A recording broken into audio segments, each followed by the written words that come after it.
What's good, guys? It's Julio here, and today we'll be interviewing one of the council nominees for the Ethlizards, your own TSG. What's up, TSG?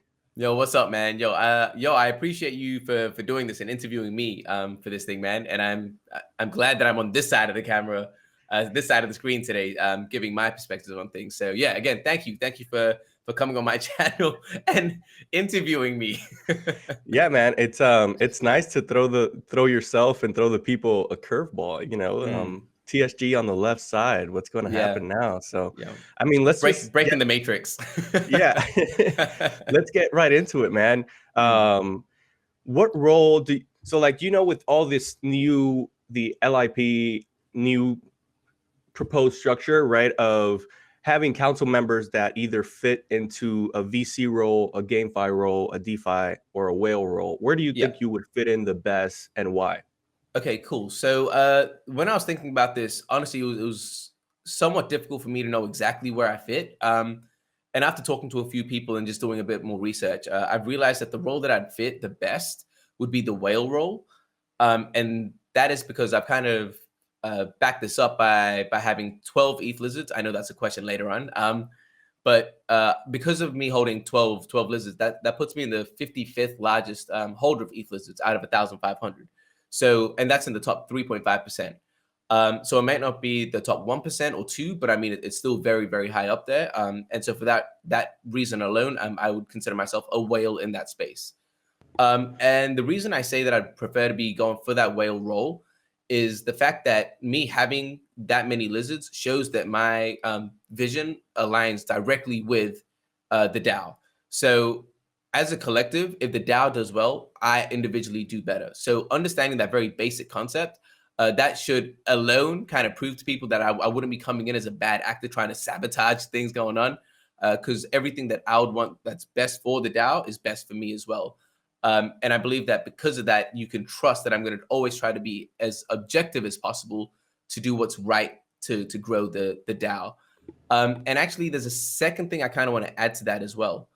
And that is, even though I'm going for that role position or that whale role, sorry, I think I could also argue that my role in the space in general as an Illuvium or NFT gaming content creator, even though I'm not necessarily a GameFi founder, but because of what I do, it means that I need to stay up to date with everything GameFi. I need to be up to date with the newest projects, just things that are happening in the space, what's working, what's not working. And it means that I'm going to need to be educated on a lot of things in the GameFi space. I think that puts me in a pretty favorable position, but also it means that I have my feet on the ground and I'm always communicating with the community members, the consumers, if you will, and understanding the consumer sentiment of what genres are popping off right now. What genres do they feel like is being overdone and might be a bad investment or a dead investment, even though the concept may seem good. So even though, yeah, I'm not necessarily a GameFi founder, I think my role as that content creator does give me some exposure to that field as well. Yeah. Yeah, that's awesome, man. Yeah, for sure. I would never qualify for the whale role because I mean I'm just gonna say it right now. I have only one lizard, but It's better than zero. but yeah, if you're in the top 5%, you clearly have skin in the game, and it's in your Absolutely. best interest for the lizards to do very well going forward. So you made some pretty good points, and also I think your exposure to different areas and GameFi would help here. Yeah, Cool, man. absolutely. So going forward with the next question, if you were elected council and then you were part of, you were part of the decision making, that investigation, researching into different projects, what are the things that you're looking in for in a project to invest? Like, is it the Yeah. tokenomics? Is it the founders? What things are you kind of like thinking about when you go through this process with Yeah, the absolutely. other council members? Yeah, absolutely. So I'm gonna give like very generic answers with this because obviously there's not much really we can say that's like really too out of the box. But the biggest things would be like the quality of the founders, ideally a docs team, just knowing where they stand, their history in the space, the founders and the team, the history in the space, their previous successes, failures, and I think something more important than that is their relationships in the space. For example, Kane With Illuvium, I'll talk about Illuvium. For me, it was very easy to put a bet on Illuvium, knowing that the founders were directly related to Kane. And it seemed like obvious that Kane's reputation was on the line, the whole family's reputation was on the line, and it wouldn't be a rug of any kind, obviously, because there's a lot to lose. So understanding things like that and those dynamics, I think, is really important. The chain of the project, I think, is also quite important. I am discovering as I spend more time in the space that I am an ETH maxi. So obviously I am way more bullish on Ethereum as a whole, because that's where the best developers are. That's where so far the best projects are at. And it seems to be the place where everything is growing the fastest. That doesn't mean that I disregard anything else, but obviously we see things happening with other chains where they're being shut down, and just a lot of things that are happening. It doesn't mean I'm opposed to them, but obviously I would prefer the large majority of our investments to be in a more trusted chain, I would say, a more trusted and verified chain. So that would be another thing. The tokenomics, obviously, making sure that it's sustainable.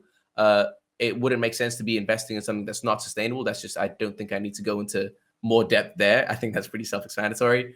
The valuation, of course, this is super important, because you don't want to get into a project that's like a good project at a really bad valuation isn't a good investment, right? And a very bad project at a very good valuation is also a bad investment. So making sure that we understand that valuation and where we think it's going to go and for the price that we're paying, I think that's a very, very important thing that we need to consider. And the last thing is, actually the last two things I'll say is what I went back to before, excuse me, and that is the consumer sentiment of maybe the genre or things like that. That's something that I'd be looking at. And also the project itself, like, again, leading to the consumer sentiment. Do people actually want to play this? Is it a game that's going to be able to grab attention and hold it and possibly grow for the next 5 to 10 years and actually expand over a long period of time, have that longevity? That would be what I think. And I'm of the opinion that I would personally be, and it doesn't mean I'm stuck on this. I'm happy to change my mind on a couple of these things, but I'm of the opinion that we should be focusing on pre-seed and seed opportunities during our early growth stage. The reason for that is that these opportunities obviously mean that we're getting in at a very early stage, and the possible upside is a lot higher than if we say compare it to a Series B or C, even a Series A, to be honest. I personally would also be open to investing in Series A's, but I would like to keep that as a smaller allocation, especially during the early phase of what we're trying to do.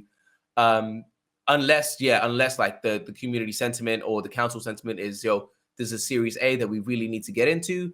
If everyone is on board and it seems like a no-brainer to get into that, of course we'd get into that. But I really do believe that our main focus should definitely be on pre-seed and seed investments. So if you wanted to focus on 3 top things, because you said 5 or 6, and I like it. I love that it's a well thought out answer. But if we just wanted to summarize into 3 real quick, 1 sentence, what would they be? All right. So the number one most important is founders. Again, I feel like that's self-explanatory. I don't need to go too much into that. The second is their relationship, the team and the founders' relationships in the space, because that goes towards their credibility and their trust. And I think that's again very important. The third thing, I actually couldn't decide, to be honest, and it's hard to choose between tokenomics, valuation, and project concept. The reason is, if you have 2 of those and not the third, it still crumbles. So, for example, if you have a really great tokenomics and a really great valuation, but the concept of the project is trash, the game itself is trash, it's not going to go anywhere. And you could apply the same logic to any of those 2. So I know I kind of cheated. It should be top 3, but that third one was hard to really narrow down into one specific thing. No, that's good, man. That's good. It's a good perspective, definitely. Okay, man. So I think we're getting into a very good question right here, and something that you were getting a little bit into. And this is a 2-sided question on different sides of the spectrum. And kind of going into your investment strategy, which I got a little taste of. if we made a lot of bad decisions, the DAO is kind of low on funds, and low is relative to different people. Let's say we have a low amount of ETH and we can't get into multiple projects. We can probably try to diversify, but it's not a lot. What would you be thinking of how deploying those funds? And then on the other side, we have, well, we'll get to the other question later. Yo, honestly, before I answer this, I want to say thank you so much. You've obviously done a lot of research onto how I've conducted the previous interviews. So, man, you're absolutely killing it. All right. So, for the question of how I deploy a limited amount of capital, straight up, I wouldn't be going high risk. I just wouldn't be going high risk in this position. To me, there are two possible options that I would be looking at. And again, all of these answers, it doesn't mean I'm set in stone. It's just I'm sharing my perspective. And if more information, more data comes to me, I'm more than willing to change. But the two options that I'm looking at is actually the first one. I'm actually going to really support Cryptish's idea. He's another nominee of using the funds to create more utility for the lizards in order to boost their value on the secondary market, the demand for it, which in turn could actually increase our fund size, our vault size. So I think that was a really, really good idea. And I'm definitely down to back it. I won't take credit for that. That's definitely Cryptish, but it's something that I back 100%. I think it's a unique idea, and it could lead to a lot of potential upsides. The second thing, and this is more what I'm thinking, is I'd be super hyper focused on building things and not rushing into anything out of fear or impatience. Acting on fear and impatience kind of just leads to really bad, just bad results. I think focusing, like slowing down, narrowing down on what's really going to work, what we believe is really going to work, and making those bets, not all in, kind of finding a couple that we think is good, spread it out a little bit, take that slow and steady, kind of build back up if that's what we need to do. I think that would be the play. I don't think that rushing into anything and kind of saying, oh, damn, what are people going to think? Like just that fear and impatience is definitely not a place that I would want to be acting out of in that situation. Yeah. So would it be either or? Like would it be kind of like Cryptish answer of building utility with a small amount of funds so that we get more volume and we get more money into the DAO, and then the remaining to kind of diversify, or is it either or? I would say, again, this is one of those things where it's a hard question to definitively answer, as we're kind of speaking about a hypothetical amount of capital. It would like obviously it matters on how much capital we have. Also, I think it matters on the community sentiment. What do they believe we should do as well? Because we're obviously going to be a representative for them. It doesn't mean we're going to do what they want all the time, 100%, because we do need to make those executive decisions. But obviously, we do want to take what they think and feel into consideration. So ideally, it would be good if we could allocate a little portion of those funds to the development of more utility, while still investing the majority into what we're meant to be doing, and that is being a GameFi investment fund. Investment DAO. Yeah. Yeah, man. No, definitely. I agree with that. So then let's go to the next question, which is like polar opposite. Let's say we did very well with our early investments, and now we're sitting on a decent heap of cash. Or ETH. We don't deal with cash. What would your strategy change to be a little different than what it was when we were low? Or how would you see that extra amount of funds, and how would you deploy that? How would you go about that? Yeah. Okay. So this is one of those things where, again, I'm glad that I forget if I came up with this question or someone else kind of gave it to me. It might even be listed, but I think this is definitely going to happen. So it's a very cool question to ask. Where my mind is with this question is, I would actually take it back to what I said before about building utility. I think now if we have an excess of, there's no such thing as excess, but if we have an excess of capital, this is 100% where I'd be using a portion of that to build more utility for the DAO and for the lizards, creating a DApp that tracks investments, just other such experience, like things that are going to improve the user experience of a lizard holder. Just makes so much sense to me. Obviously, we'll get more experts into what they believe is going to increase that experience, but I think that's a must do for the longevity of Ethlizards DAO. And in this scenario, this is where I would say if GameFi is not done, but I mean like the opportunities, we've kind of taken all the best opportunities and we're kind of finding it hard to find different places to deploy the capital. This is where I would say I'd be open to maybe looking at some DeFi projects, some solid DeFi projects, again, backed by those things that I mentioned in the second question, with great founders, great relationships, things like that. And also, this is where I'd say we might be able to start reaching out instead of focusing purely on pre-seed and seed, maybe going into a bit of Series A, where projects have already started to generate some revenue. We can start to see what it's doing. And think of it as more of a safer bet where our capital is still growing, just at a slower rate, but at least it's still working and doing something with a trusted project. That's what I would be thinking if we had that much. I'd focus on building utility around the lizards and user experience, and also start opening up the possibilities and opportunities to either expanding into GameFi or Series A. Again, make that a small allocation compared to what we have, but be more open to that 100%. Awesome. Would that be in your mind, like staking and different protocols, or kind of trying to earn yield with stable coins, something like that? That's honestly, I'm actually not too sure how I feel about that. That would be one that I'd rely more on the experts for and ask community sentiment. Yeah, I won't say I definitely think that's a good idea. That's something that I would refer to the experts for. I'll be honest with you. Awesome. So then we're getting into the last question. Mm-hmm. And this is a question that I personally didn't think a lot of the council members would answer the way they did. Yep. But what is your opinion on the team's decision to have council members remaining on docs if they wanted to? Like, what are your thoughts on that? Yeah, okay, so yeah, likewise, I legitimately thought everyone was gonna say, man, everyone should be doxxed, but no one did. And I was of the mindset that I would want to see everyone doxxed. So if I'm being honest, I would be for everyone doxxed. But after speaking to everyone and getting their perspectives, and I've been, I would say, educated on this topic, I would love everyone to be doxxed, but I do understand and empathize as to why some people wouldn't want to be. So what I think would be the most efficient and practical thing to do is to take the middle ground, let people know my perspective and preference of everyone being doxxed, but then let the community members vote the way they want to see it. For example, if they really want to have everyone doxxed, they are only going to vote for those who are doxxed. People that don't mind those that are undoxxed, they can vote for those. I think those votes, instead of making a hard line, this is the rule, it gives the power back to the people. And I think that's probably the most ideal thing to do. And building on that, I actually really liked, I believe it was Illinois' idea of a partial doxing.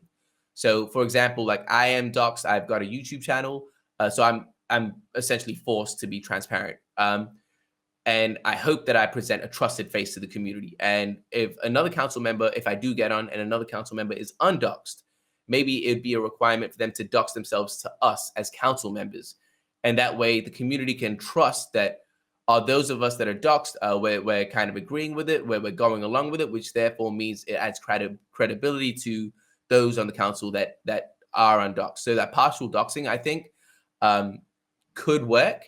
I think that would be the best of both worlds, in my opinion, leaving it to the community to choose with their votes, and then have that required doxing in terms of the internal team or the internal council, and let those that are already doxed kind of share that credibility and accountability with the community. I think that would be the best way to go. Yeah, I think yeah, definitely. I think that's a good answer for people, for like being in the middle ground between not fully doxxed or fully doxxed, partially doxxed between council members. I think that gives additional and because I just want to add one thing, is because like I was a little naive coming into it saying, I just want everyone to be doxxed.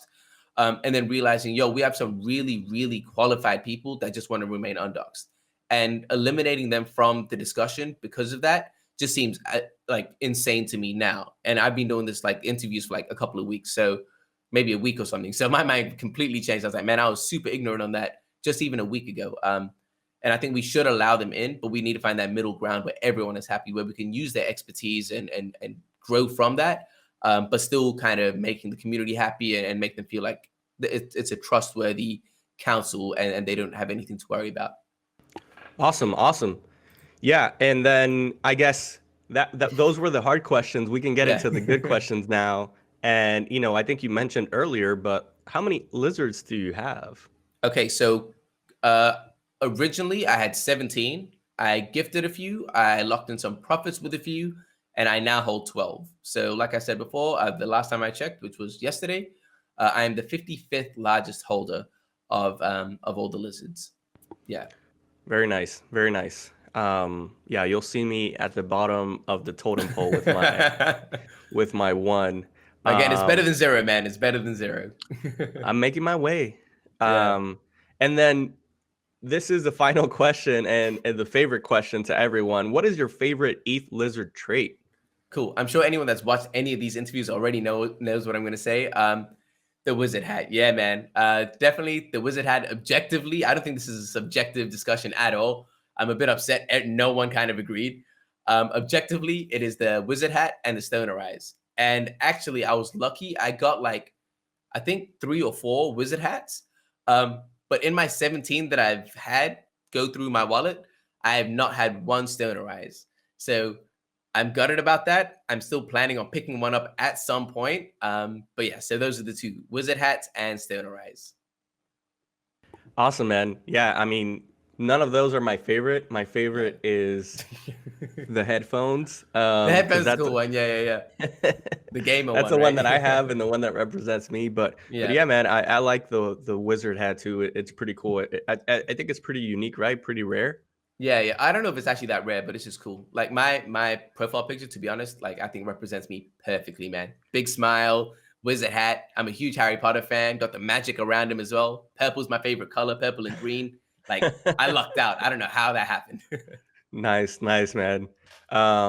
Well, man, I think we went to the questions. I love the opportunity to interview you. And yeah, everyone that was watching, thank you for watching. Remember, if you like this type of content, please like, comment, subscribe, and hit the notification bell. And then I'll leave TSG. Say goodbye. Yeah, cool. Yo, thank you so much, man. Yeah, honestly, I'll put your link down in the description below as well for anyone that is watching and wants to watch more of Julio's content. Check that out. He does really good work, really great podcasts. And obviously, yeah, like Julio said, there's a lot of these interviews on the channel already. So just keep up to date with everyone. Ideally, I'd say vote for me, but actually just vote for whoever you think represents you the most. And like Julio said, I do need to end it off with a nice like, hit the subscribe button, notification button, and yeah, you guys know what it is. And we will both catch you guys next time. Peace.